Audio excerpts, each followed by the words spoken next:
محمد ابراهيم رقم 2 اماميه حاتم محمد احمد، اتجاه عثمان زكي، 9 سيف داوود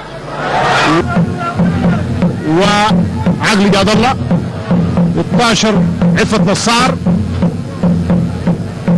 الفريق المصري يحاول يستغل طرف الملعب، موفق الباشا، ومن الشرق للغرب حمد ابراهيم ومحاولة تهديف جنبي منه عمر دسوقي، وعمر دسوقي بيمر في عقل جاد الله، في عقل جاد الله تخزين جيد، ومر في اتجاه سيف داوود يستغل طرف الملعب الزين اللي خش قبل قليل.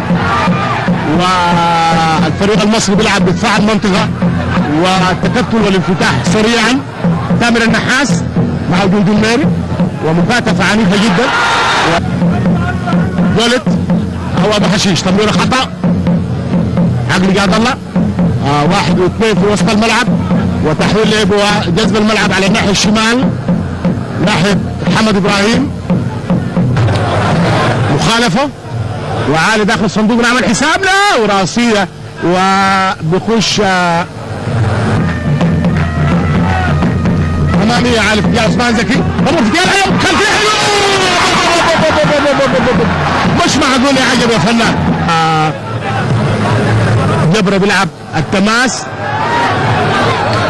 نشوف عثمان زكي طوالي بياخذها راسية خلفية، ونشوف العجب بالكعب، ونشوف العجب حلوة، لعبة حلوة حقيقة.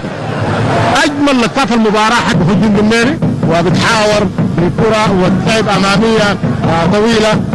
تامر نحاس تخزين وانطلاق على الناحية اليمين، وماشي تامر، وتامر ماشي، وتامر ماشي واختراق وخطيرة، وبيقع على الارض. ده فاروق جبرة، دي اعادة للكرة، وده اللاعب تامر نحاس. ده تامر نحاس بيخترق وسط لاعبين عايل له، بعد ما فات عايل له، لاحظ براوغة بعد ما فات حاول ينوع كل الاساليب اللي تصطدم بجدار دفاعي عالية، رايح تاركة تمر في اتجاه من العجب على صدره وبشماله خطيرة.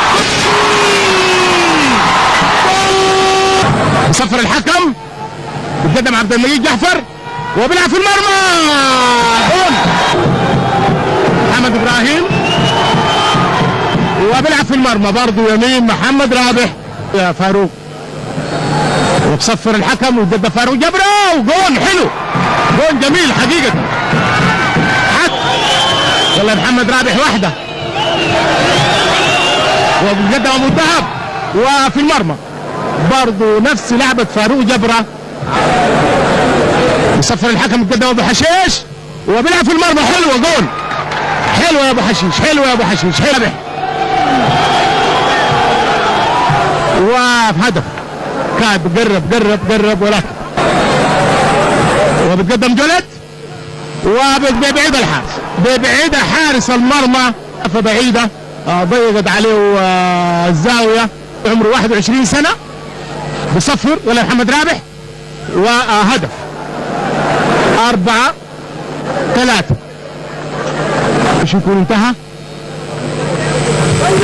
بيطلع حارس المرمى، وبالتالي تأهل الفريق المصري الشقيق بضربات من ضربات الترجيح